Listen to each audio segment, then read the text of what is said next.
Hello, we're glad to have you join us. This is Platform. I'm Ruth Aguwele.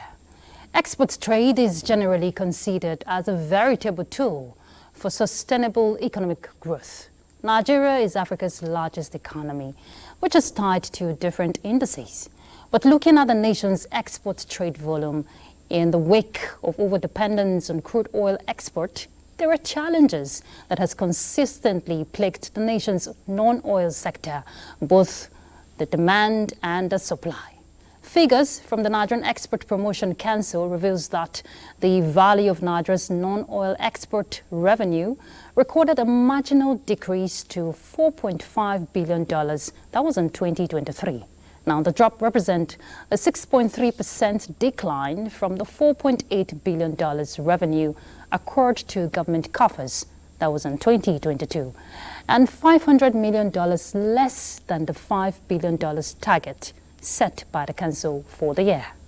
Well, interestingly, there has been consistent efforts by the federal government to improve the nation's non-oil exports and to set the nation in the right trajectory.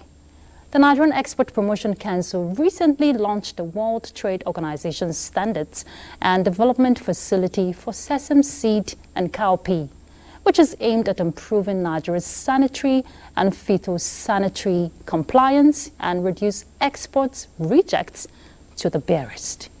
This initiative is largely to change the narrative for Nigeria because food exports, including sesame and cowpea, have often faced rejection due to different reasons. Now, the Nigerian Export Promotion Council coordinates and harmonizes export development and promotion of activities in the country. But how then will this laudable initiative boost non-oil exports for Nigeria? Our focus on Platform is beating the odds in trade standards. And our guest is Nonye Ayeni. She's the Executive Director and CEO, Nigerian Export Promotion Council. Thank you so much for joining us, ma'am, on Platform.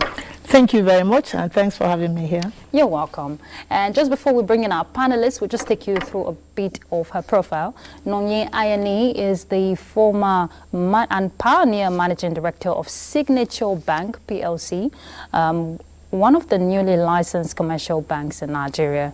And she has also served as former Deputy MD for FinTech. She was Deputy Managing Director of Funds and Electronic Transfer Solutions Limited. That's the FinTech.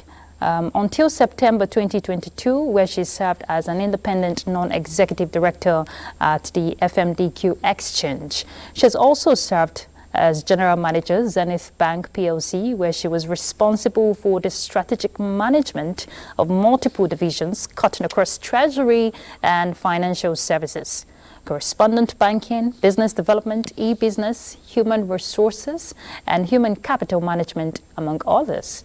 She served as Group Treasurer at Zenith Bank for more than 12 years and still counting, with more than 25 years in the banking experience.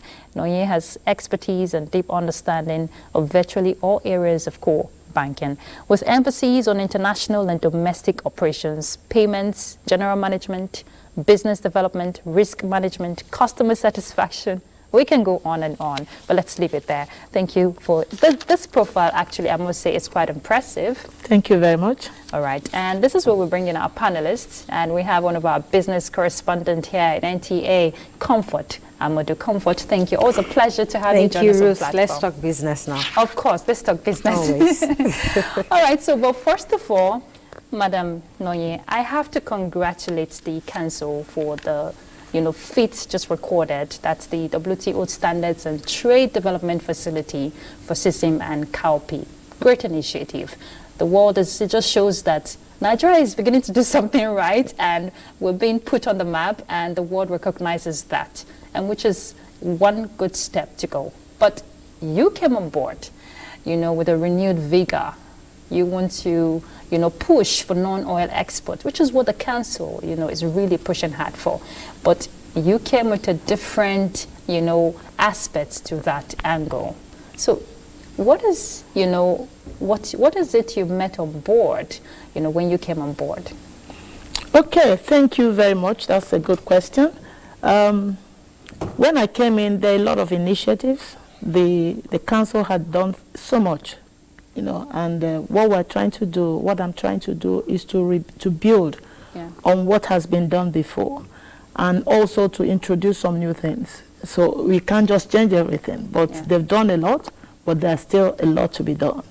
And what I came in, I found out that Nigeria is gifted with enormous resources, so much resources. We are blessed. If you start counting, we have almost up to 1,000 agricultural products, including derivatives. And find out that we're looking at how do we develop these products, these non-oil products. And I said, we can't face 1,000 products at a time. So what we did over the past few months is to selectively pick some few products based on the level of production in Nigeria and the aggregate demand in the global market.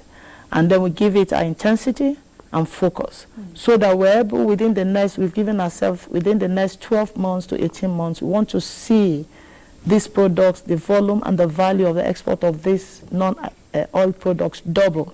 And that's why we have that mantra we started a mantra we call Operations Double Your Export. So if you come to the council, you hear people say Operation Double. So that's the mantra. Under that mantra, we now layer different initiatives. Some were already in existence, but some we introduced newly.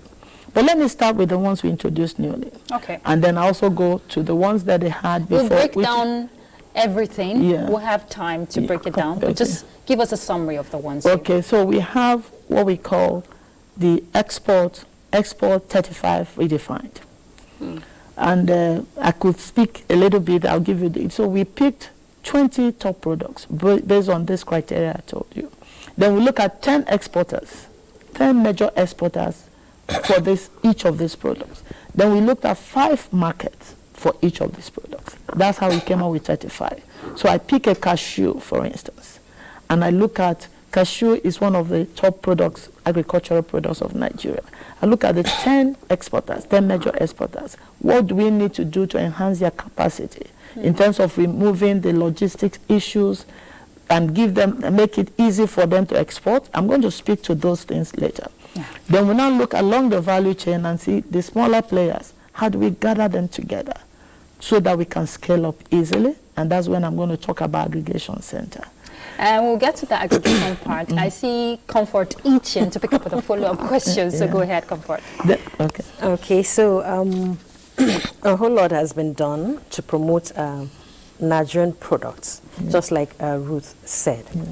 But we would like to know which of the products is actually making a headway and to what market? In Nigeria? Outside the country. Okay, we have a lot of products. It's all about export. Oh, we have so many products. So I can't even say one. We talk about cocoa, we talk about cashew, ginger, hibiscus, soya beans. There are a lot. I'm even talking about agricultural products. We've not looked at solid minerals, which is a discussion of another day. Then services. So let me pick, for instance, the one that is dear to my heart is hibiscus. In recent times, they banned Nigeria from exporting hibiscus. But in collaboration with Mexico and setting up some fumigation centers, we found out that we've started exporting to Mexico, and the volume in the last few months has increased. So hibiscus is there, cashew is there, cocoa, there are quite a lot. And these are demanded in various countries, from Europe to Asia to even Africa. So we have good products, we have great opportunity in Nigeria. And you talked about 1,000 agricultural produce. Now that's a lot. And it's good that you're beginning to, streamline the process. And you just talked about Nigeria's produce, the hibiscus, being rejected. Now, that is not only for that produce. We have a lot of, export items that are always being rejected. That has been the challenge. Now, coming on board for you, how do you intend to look at those aspects of poor quality you know, inappropriate documentation and processing, you know, the whole packaging and labeling that is not properly done because you're selling a market. Yeah. Yeah, thank you. That actually speaks to one issue that is on our front burner in the council. If you look at rejects, what are the major reasons that they reject? Either you spoke about it, poor standards. They are not meeting up with international standards and quality. Yeah. They are not meeting up with packaging. You know, you have instances where in the past you have exporters, even for groundnut, they put in bottles. In bottles, there's no way it can align with global standard. Nobody's going to buy it. Yes. And then sometimes they put it in carton. And that's not also doesn't align. So what we're trying to, that's on that. Then you also have certification. So every country requires some level of certification on how if you're going to import, if you're going to export to those countries. And then there's issue of perception. You know, sometimes once they say things come from Nigeria, it's that's like a very critical angle. Yes. And some of our products, they actually shift them through some West African countries. And it's labeled that is coming from those countries. Meanwhile, these are products from Nigeria. So what we are trying to do is to address the issues of reject. And that's where the STDF 845 comes in. It's one of the major initiatives that will help us curb this reject. In the sense that it's going to improve, we're going to teach through capacity building, training, and education. We're going to teach in collaboration with ITC and WTO, who have supported us over the years. And we're going to train exporters on how to improve the use of pesticides and make them adhere to the maximum residual level. And also we'll train them. We've in the past done a lot of certification. It's expensive, but NEPC has bankrolled some of these certification for exporters. Last year alone, we bankrolled certification for over 200 exporters.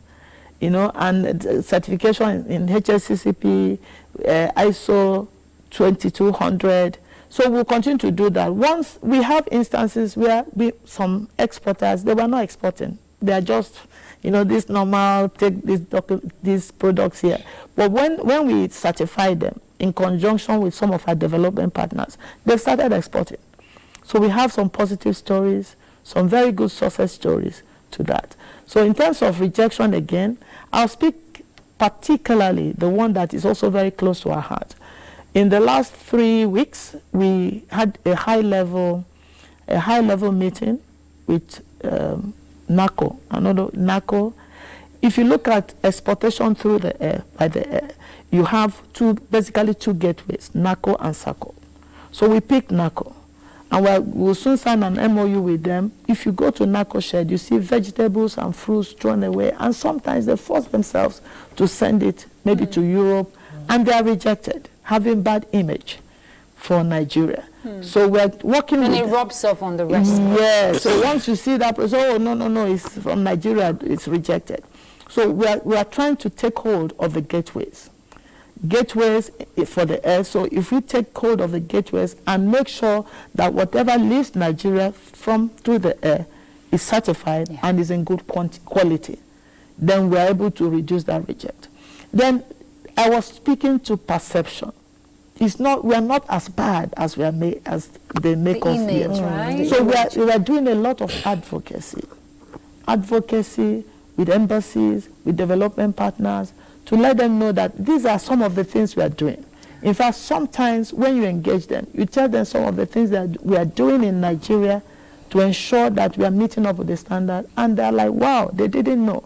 So there has to be a lot of engagement with embassies, with the development partners, and with institutions across. So that's why we would have some trade missions. Trade missions where we engage them to let them know what we are doing. So there are quite a lot we are doing in terms of reject. We've done the one for hibiscus, and that success will replicate in other products. And we're also cascading it to other countries, not just Mexico. Okay, so let's still dwell on the issue of the gateway, talking about at the farm gates now. We want to control the quality of our products so that it meets the requirements with regards to sanitary and phytosanitary requirements. how do we deal with the issue of traceability from where these products come from? And the fact that some persons go directly to the farmers to purchase this product and send them out. Do we have any form of control to check this? Okay. So what we are trying to do, STDF 845 will address some of these issues. Because if you look at the activities, you know, we already agreed that STDF will help to maintain the standard and the quality and deal with the issues of sanitary and phytosanitary conditions that we need to do. So apart from that, if you look at the activities that we've lined up under this STDF 845, there will be, first of all, identification of the issue. Okay. So we're going to go to the various locations. We're going to the farm gate where these products, I'm talking about cowpea and sesame, the farmers themselves will be trained. Farmers will be trained, the processors will be trained, the producers will be trained. So across the value chain, there will be training across the value chain, exposing them to what is obtainable in the international market, exposing them to those standards.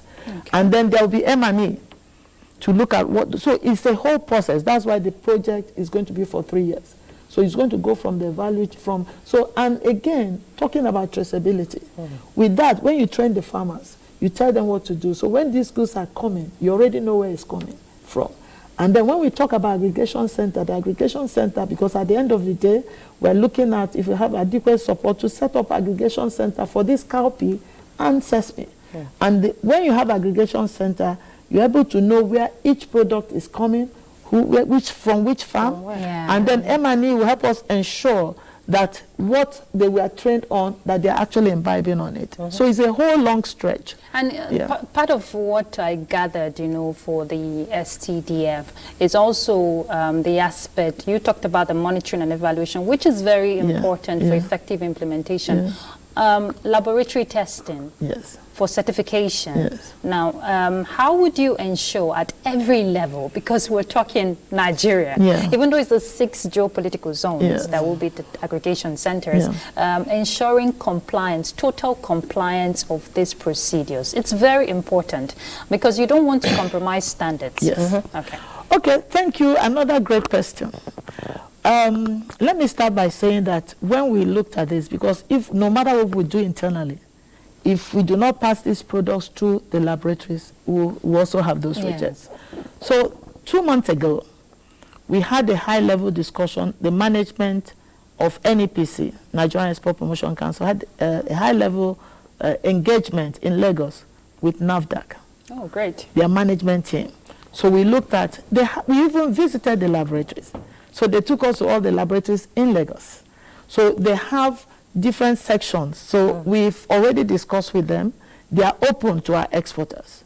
And we even went ahead to engage them that they need to reduce the cost, which they are open to doing. So we expose them to that. So they can send all the goods. They will take the samples before they are exported. Then last month, we visited the center, another laboratory center in Shagamu. We met with our top management. This is a very, very good laboratory, top of very good standard. And this laboratory was established by AfriExim, managed by Bureau Veritas.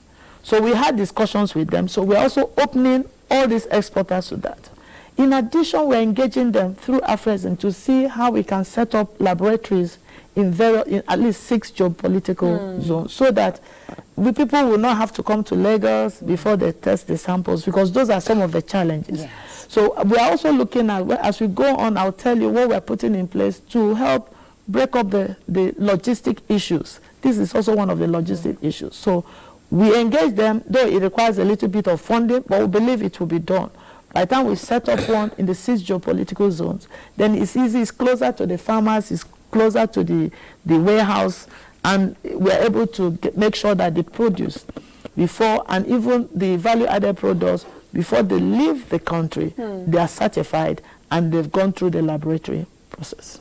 Okay, so having these testings done from Nigeria may not be enough, because Nigerian testing might certify the products, but when it gets out there, especially with regards to health, You have Port of Health that certifies these things. So do you have any plan to work hand in hand with the Port Health authorities like the UK and other countries, because it will definitely still go through those checks?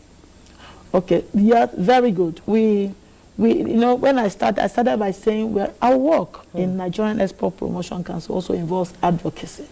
So in doing the advocacy, we also identify the major players in those countries. So we get to know, when we talk about certification, also we get to know what they require. Every country have their own requirements. So it borders on, okay, I'm exporting to, say, EU. We are meeting with EU here. So we are working with them to see what they require. And it's also part of all the projects we are doing, what they require in EU. There are some rejects from EU. We're already working with them to see how we can curb it. And we work with them. Then there's also trade missions. So when we go on trade missions, we are able to meet the relevant stakeholders in those countries, get to know what they want. Then we come back working with different agencies, because it's not only about NEPC. We work with different agencies, Ministry of Agri, NQS, NAFDAC, SON, quarantine. So we come back and we look at them and see what do we need to do. So a lot of work is going on in that regard. So it's a whole process. Yes. When you're talking about ensuring sanitary, meeting specification, is a whole process from the processing zone, the office, and all that. So it's cost effective. Yes. And we expect MSMEs to also take advantage of this opportunity. Yes. How do you intend to factor them in terms of finance? Because they can't afford to cover the cost of these processing channels. Okay, so that's where that's two things. I would like to look at it from two ways. That's where the NEPC comes in to support. First of all, we support them in terms of, you know, why is it that they don't access finance? Let me even say. That's the thing. The reason, there's fund everywhere. And the interesting thing is that I understand that every bank has an export desk that is supposed to be processing finance for MSMEs, but they rather give it to the big players. Coming from the banking sector, the funds are there. The banks actually want to lend. Let me wear the cap of a banker. The banks actually want to lend. But the problem is, or the challenge is, that some of these exporters have not been able to have a good structure.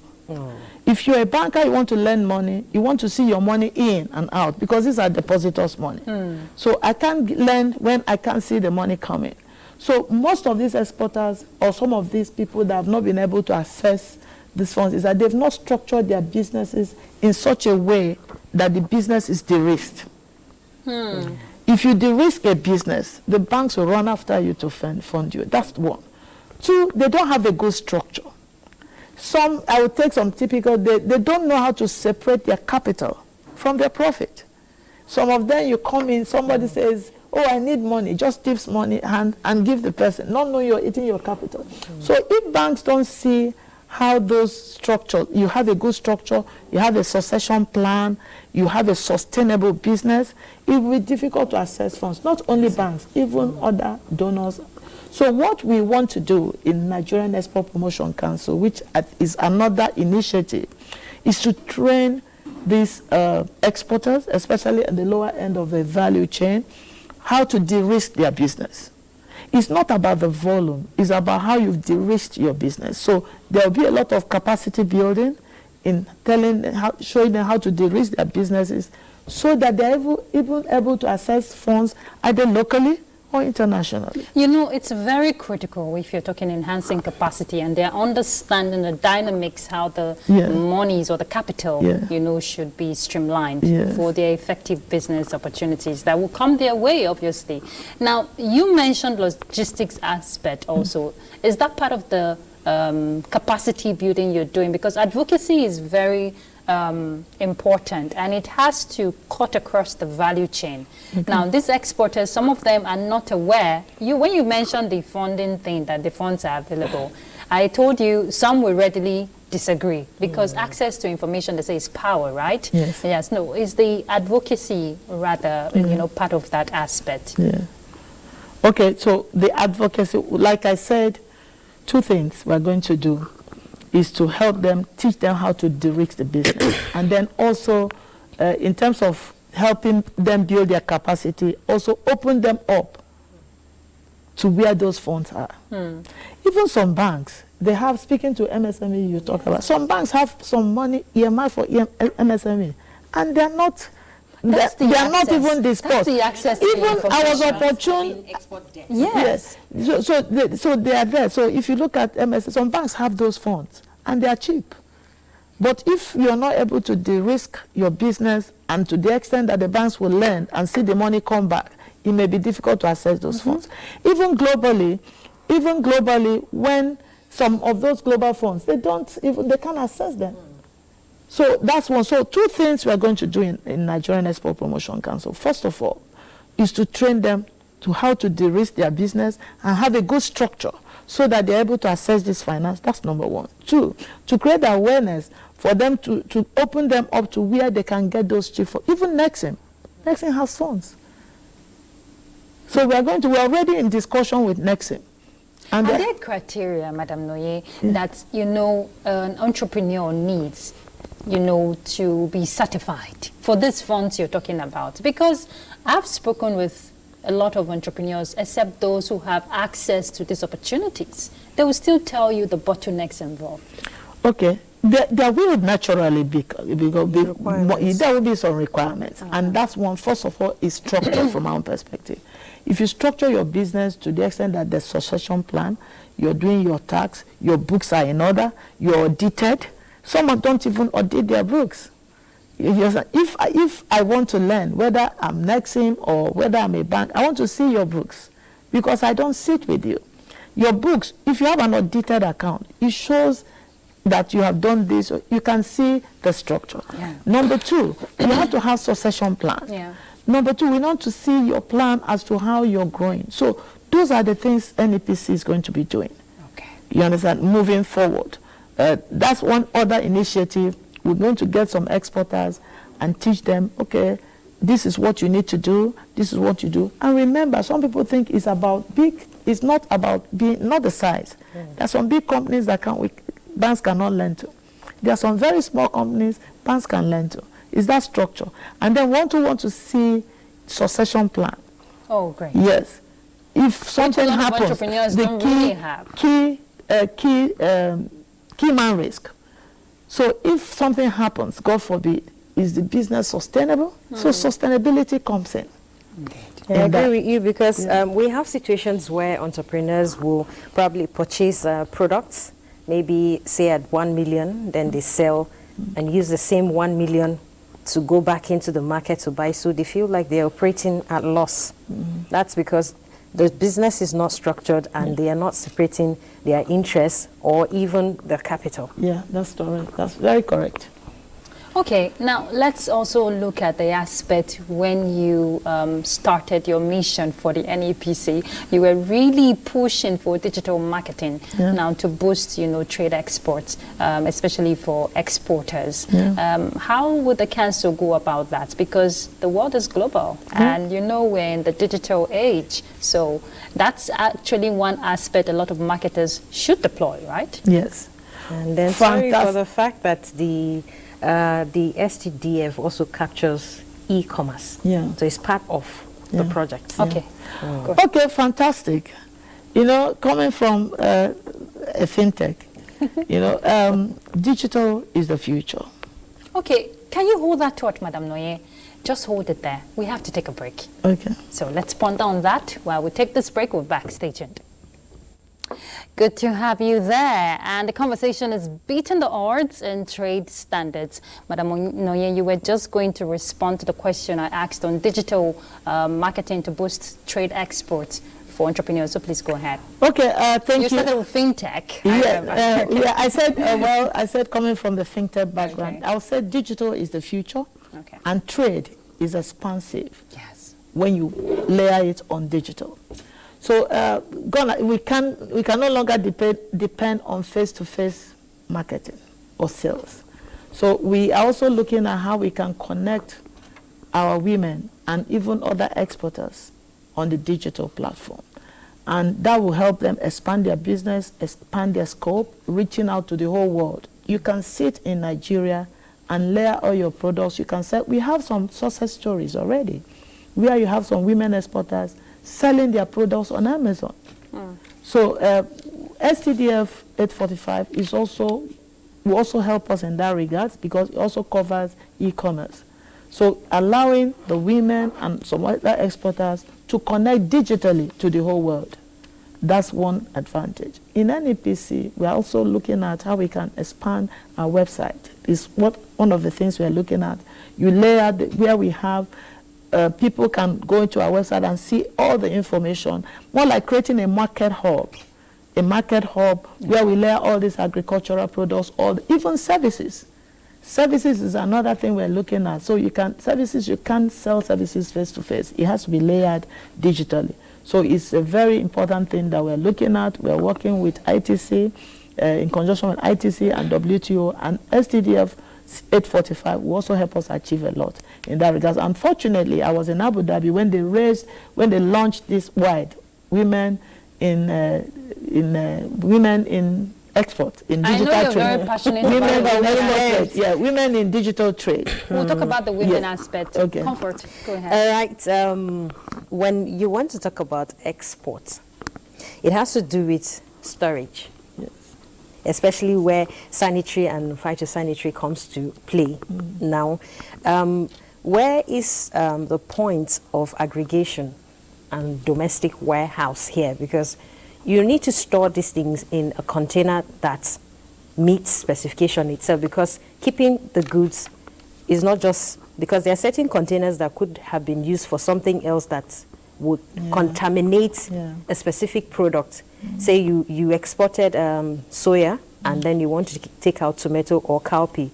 You need to sanitize, yes, the container. So is there like an arrangement to use domestic warehouse? That's the project NEPC introduced sometime last year or so. Okay, thank you very much. We are trying to operationalize. It's a PPP arrangement, actually, because it's a very costly, let me put it that way. So we are trying to operationalize the domestic export warehouse. And to make it a one-stop shop, more like a dry port. We visited two, one in Lagos and one in Kano. That's the the Dala inland dry port. So we want to operationalize it and make it a one-stop shop. We are exporters, we bring their goods, and the warehouse, they have the warehouse, you can have the aggregation center, you also have the laboratory center, laboratories, everything happens there.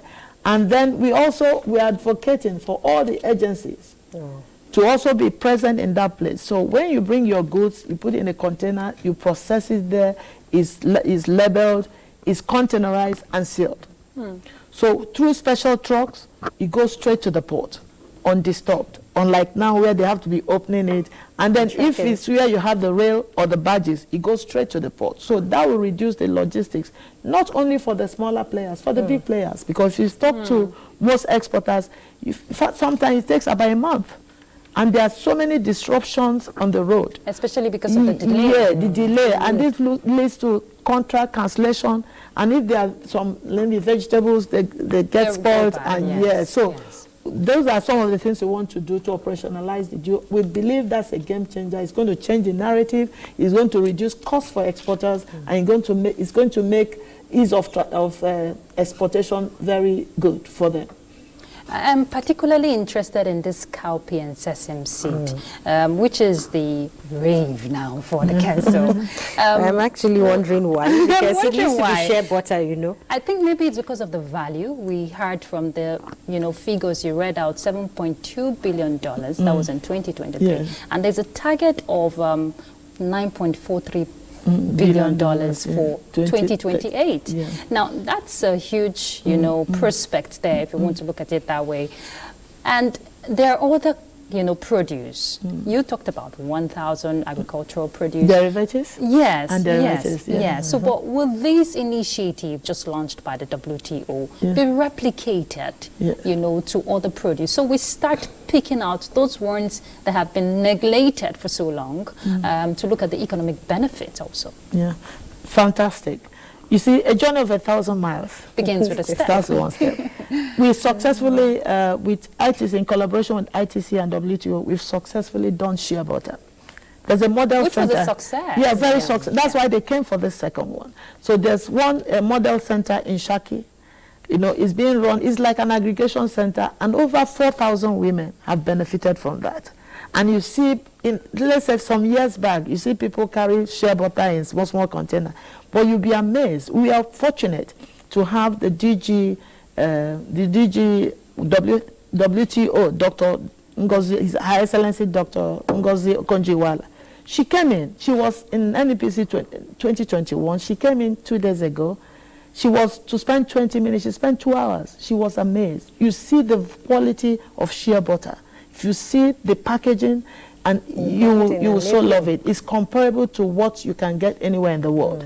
So that success story made them, because it has created jobs too, because it's not only about exportation. We export to get foreign exchange. We're also looking at renewed hope agenda of Mr. President. His Excellency Bola Ahmed Tinubu, of renewed hope agenda of job creation, poverty alleviation. So if you look at those areas, if you look at Ilori, we have one in Ilori, which is functional. We have in Shaki. It's created jobs. It's alleviated people from poverty. So we said, let's take it on to another 2 products in this case, cowpea and sesame. And we're giving ourselves 3 years. But we don't have to wait for those 3 years. It can run concurrently. By the time we do 1 year, we can expand it to other products. So that's why I said the journey of 1,000 miles starts with 1 step. But the good thing is that ITC is supporting us. And our Honorable Minister, Dr. Doris Uzoka Anite, her push, her drive, you can't walk with her, you can't sit still. We keep pushing. So we're also looking at other products, you know, to run concurrently as we move on, maybe after 1 year. So there's a lot going on. And in the next few years, we have a lot of them. And it's good we're seeing women at the helm of affairs taking this decision. From the minister to you, I'm heading somewhere. The She Trade Nigeria Hub. I know you're very passionate about, you know, enhancing the capacity for women entrepreneurs, looking at support from them from all aspects. And it's good we're having a woman at the helm of affairs who understands where another woman is coming up. I'm sorry for being partial. It's the Women's Month. It's actually let's talk about the women. Let's not talk about the women. Let's talk about the Let women. me tell you, women, I always say something. Everybody that works with me, the best people I work with, if you ask me to choose, sorry for men listening, if you ask me to choose who I work with, I like to work with women, because women give you in business. They give you their best. They are not easily distracted. The best man for the job is a woman. And if you train a woman, you train a community. In fact, you train a nation. So tell us how the council is helping, you know, support women, you know, be in the export business, which I know the council is, you know, really pushing for. Okay, you see the she trade? Yes. The she trade is about women. The she is S-H-E, is all about women. So if you see anything I'm saying, I mention women. We believe that if you empower a woman, you empower a whole community and a whole nation. So we are very deliberate and intentional about grooming women to do export. In fact, in the council, we have a division we call the women division. So the MSME, and then we have women and youth. So a lot of initiatives are being targeted at women. And you know, women are less privileged, in quote, if you put it that way. And they are coming up. Maybe when next we are having such exhibitions, you'll be proud to be a woman. What happened in the council 2 days ago was all the people that came. Women are resilient, they are passionate, they are self-driven, and they stop at nothing until they succeed. What about those in the rural areas? Yes, we are leveraging on 36. You know, NEPC has operations, state offices in 36 states. So whatever is happening at the center is happening in the locations. It's unfortunate. One of the things we want to do is also to showcase what we do. Every month there's at least 1 or 2 trainings on women and all that. We have even desks. In all the 36 states, we have a desk for women to also help them come up.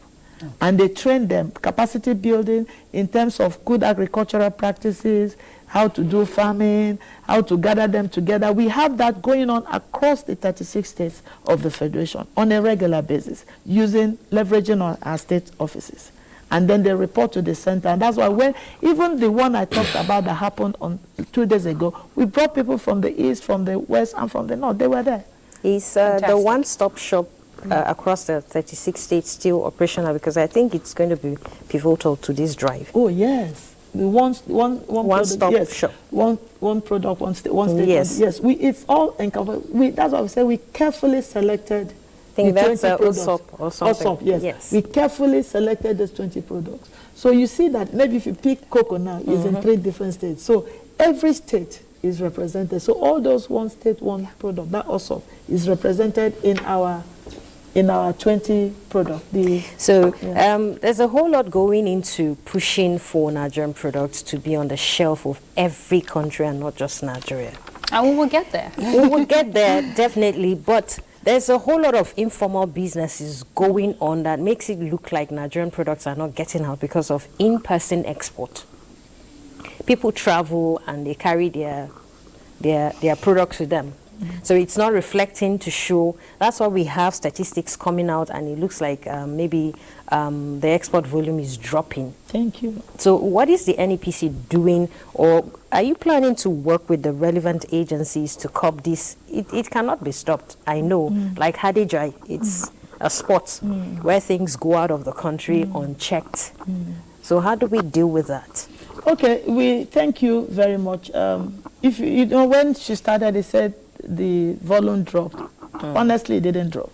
Actually increased. But you begin to see a lot of informal trade which has not been captured. So one of the things we are doing... That's why it's not being counted. Yeah, so you're looking at the formal trade. The formal trade is there, it's increasing, it's a lot. But if you look at, even if it dropped marginally, it's increased over the years significantly. But it's not a drop, actually, because there's a lot of informal trade. We recognize that in the council. So 2 things we are doing. 1, to see how we can gather data. Because those data are there. You know, it's informal is informal.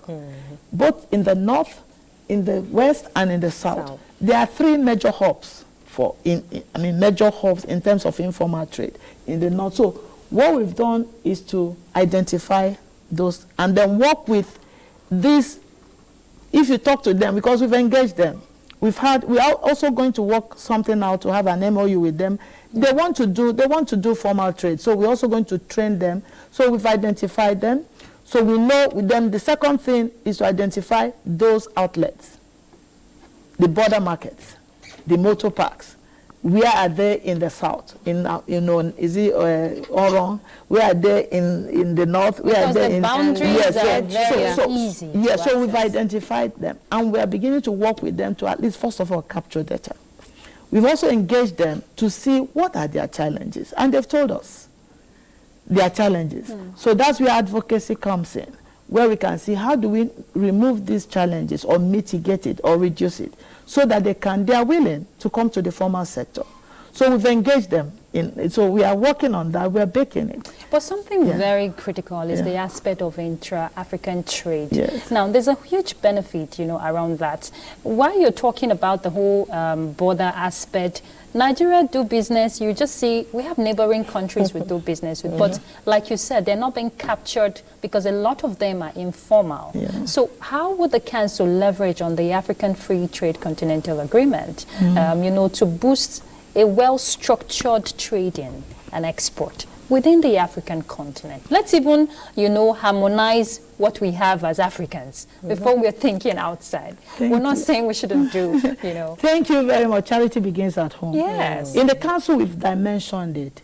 We have within that space 1.3 billion people. That's the largest trading bloc in the world, region. So, and there's a lot happening there, most of them informal. So the NEPC is working with the National Action Committee Group to see how we can partake of that. There are some, and you see, we're also working with Custom, because Custom also give certification for the products. So there's a lot of capacity building going on there. We're a member of that committee. We just joined. So we're working with them to let everyone know the products, and then first of all, get certificate of origin. Once you have that certificate of origin, remember it's quota-free, it's tariff-free. But if you don't have the certificate of origin, you will not benefit. So we are training. There's a lot of capacity building, training in that area to open them up. Then there's this guided trade initiative as well of the AFTA. So we see that as a game changer, and the opportunities are there. And I like what you said. If we look at the opportunities within African continent, we would, if we harness the opportunity, we'll do a lot. If we had a meeting where we're looking at, you can be sending something to Europe, and then Europe will send it to another country. So why don't we get together and make sure that within the continent, yes, and it's expensive. When I send from Nigeria, I send it to US. US will just do some little value addition. It comes back to Nigeria, to maybe to Ghana.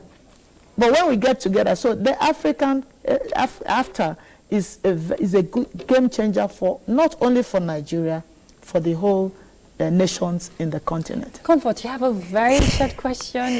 No, I want her to talk about Operation Double Your Exports. I like that. How can we double our export? And then I know there's like a platform, NEPC Connect. Yes. What's the nexus? Okay, let me start with NEPC Connect. NEPC Connect, about 3 months ago, we introduced NEPC Connect. We want to bridge the gap between the exporters and NEPC. We don't want exporters running all, I want to go and see somebody, and we want to bridge the gap. So we are having our first webinar ever on the 21st, and I expect you to join. It's going to be a webinar where we first of all introduce some of these initiatives so people will know. You talked about some exporters don't even know what is happening. They don't even know we have to assess funds. So we first of all open them up to what we do, the various initiatives, and tell them how they can benefit from that. Then the next webinar will be, we pick maybe certification and we deal with it. We would pick it. So they don't have to come physically, but we're pushing out information. And remember, I said we're looking at data collection. So we collect data. We also, through that NEPC Connect and webinar, we're going to tell them, if you're exporting this, we open you to the world. Do you know these are the information, these are the countries that need this in this form. And these are the, so that webinar, the first one is just open them up, then we'll begin to get surgical. Okay. Madam Noye, I can feel your passion, really. And I like your doggedness. So as we round off this conversation, share with me the vision we want to see, because we know the NEPC vision is to make the world a marketplace for Nigerian non-oil export. What is the vision? Because within a short frame you started, you're already pushing hard. What is the vision you want to see for exporters? I like to see Nigeria be a country that is well reckoned in terms of export. I like to see majority of our agricultural products, our solid minerals, to be everywhere in the world. And I also want to see, in line with the Renew Hope agenda, I want to see a lot of export. I want to come to Nigeria. I want to see Nigerians be major players in the global market. And finally, I'd like to see products being exported in shipload. All right. In shipload, all the products, not just in containers, in shipload, where you have industrial park. From the industrial park, you're shipping cocoa, you're shipping value-added products, not just... Let's leave it there. If you can conceive it, they say you can achieve it. You can achieve it, and in shipload is the word for me. Okay. Thank you so much, Madam Noye Ayeni. She's the Executive Director and CEO, Nigerian Export Promotion Council. Wish you the very best. Thank you. And we want to see you succeed. And we want to see Nigeria succeed, actually. Thank you so much, Comfort Amadu, our business correspondent here in NTA. Thank you. Thank you very much for having me. You're welcome. It's a pleasure. Thank you. All right, we've been discussing beating the odds and trade standards. There's a lot we can beat. If you set your heart to it, Nigeria is a blessed nation. Let's think Nigeria, let's grow Nigeria, and let's sell Nigeria. It's Operation Double Your Exports. That's Platform. I'm Ruth Aguele.